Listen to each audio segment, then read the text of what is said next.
Welcome to STV life. இன்னைக்கு வீடியோவில் என்ன பார்க்க போறோம்னா, காகங்களை பற்றின இன்ட்ரெஸ்டிங் ஃபேக்ட்ஸை பற்றி தான் பார்க்க போகிறோம். காகம் எந்த அளவுக்கு நம்ம கூட ரிலேஷன்ஷிப்பில் இருக்கும், காகம் எந்த அளவுக்கு அறிவு மிக்கது, காகத்தால் என்னென்ன செய்ய முடியும், அதில் என்னென்ன வகைகள் இருக்குங்கிறத இந்த வீடியோவில் பார்க்கலாம். அதுக்கு முன்னாடி இந்த சேனலை ஃபர்ஸ்ட் டைம் விசிட் பண்ணுறீங்கன்னா கண்டிப்பாக ஒரு லைக் போட்டு சப்ஸ்கிரைப் பண்ணிக்கோங்க. வாங்க வீடியோக்குள்ளே போகலாம்.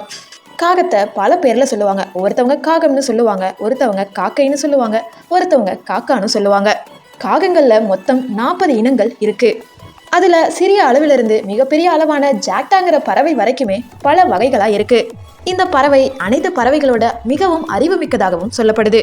காகங்கள் பெரும்பாலும் மக்கள் வாழ்கிற இடத்துல தான் கூட்டமாக இருந்துட்டு இருக்கு. அது மட்டும் இல்லாமல் அங்கே இருக்க குப்பைகள், வீண் பொருட்கள், நார்மலாக சாப்பிட்ற சாப்பாடு, இது எல்லாத்தையும் சாப்பிட்டுட்டு தான் அது வாழ்ந்துக்கிட்டே இருக்கு. சுற்றுப்புறச்சூழல் தூய்மையாக இருக்க இதுவும் ஒரு காரணமாக சொல்லலாம். அதுபோல் நம்ம ஏதாவது ஒரு விஷயம் சொல்லிக் கொடுக்கணும்னு ஆசைப்பட்டோம்னா காக்கைகள் மூலம் சொல்லிக் கொடுத்தோம்னா அது ஈஸியாகவே பிக்கப் பண்ணிக்கும்.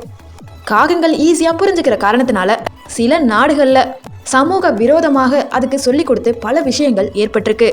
அந்த விபரீதம் ஏற்பட்ட காரணத்தினால செல்ல பறவையாக வளர்க்குறதுக்கு சில நாடுகளில் சட்டவிரோதமாகவும் இருக்குது.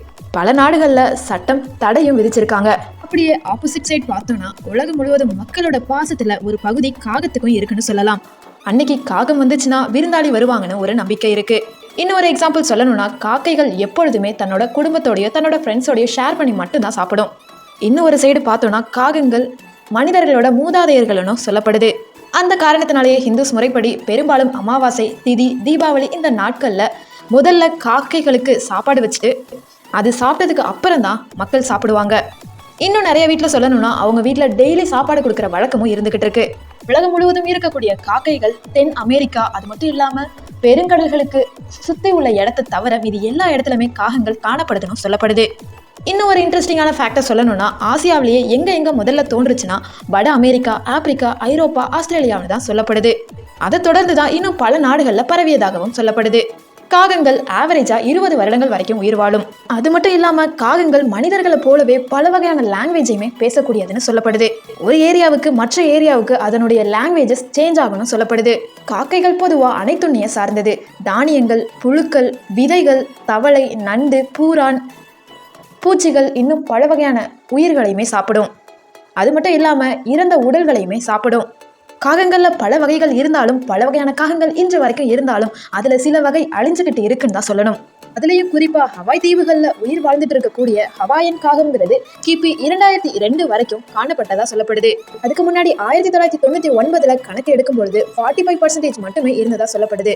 அதுக்கடுத்ததா வந்த காக்கைகளுக்கு ஏற்படக்கூடிய சில வைரஸ் காரணத்தினால அந்த இனமே அழிஞ்சு போயிட்டதா சொல்லப்படுது.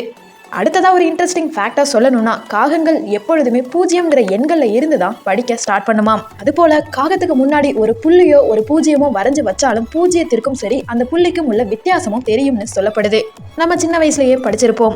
ஒரு காகத்துக்கு பயங்கரமா தாகம் ஏற்பட்டதாகவும் அது தண்ணீரை குடிக்கிறதுக்காக பல இடத்துக்கு போகுது. அந்த இடத்துல ஒரு குடுவையில தண்ணி கொஞ்சமா இருக்கு. ஆனா அந்த தண்ணி ரொம்பவும் கீழே இருக்கிற காரணத்தினால அதுல கொஞ்சம் கொஞ்சமா கற்களை எடுத்து போட்டு அந்த தண்ணி மேல வரவுட்டி அது குடிச்சு தாகத்தை தீர்த்து கொண்டதாகவும் படிச்சிருக்கோம். அந்த இடத்துல காகத்தோட அறிவை முதன்மையா வச்சு சொல்லியிருக்காங்க. அதே போலதான் காகங்கள் பல வகையில அறிவு கூர்மையாகவும் இருந்திருக்கு.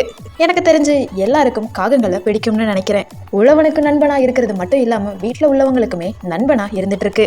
உங்களுக்கு காகங்களுக்கு சாப்பாடு வைக்கிறது பிடிக்கும்னா கண்டிப்பா கமெண்ட்ல சொல்லுங்க. இந்த வீடியோ உங்களுக்கு பிடிச்சிருக்கும்னு நினைக்கிறேன். இந்த வீடியோ பிடிச்சிருந்துச்சுன்னா லைக் பண்ணுங்க, ஷேர் பண்ணுங்க. மறக்காம இந்த சேனலை ஃபர்ஸ்ட் டைம் விசிட் பண்றீங்கன்னா சப்ஸ்கிரைப் பண்ணிக்கோங்க. தேங்க்யூ ஸோ மச் ஃபார் வாட்சிங்.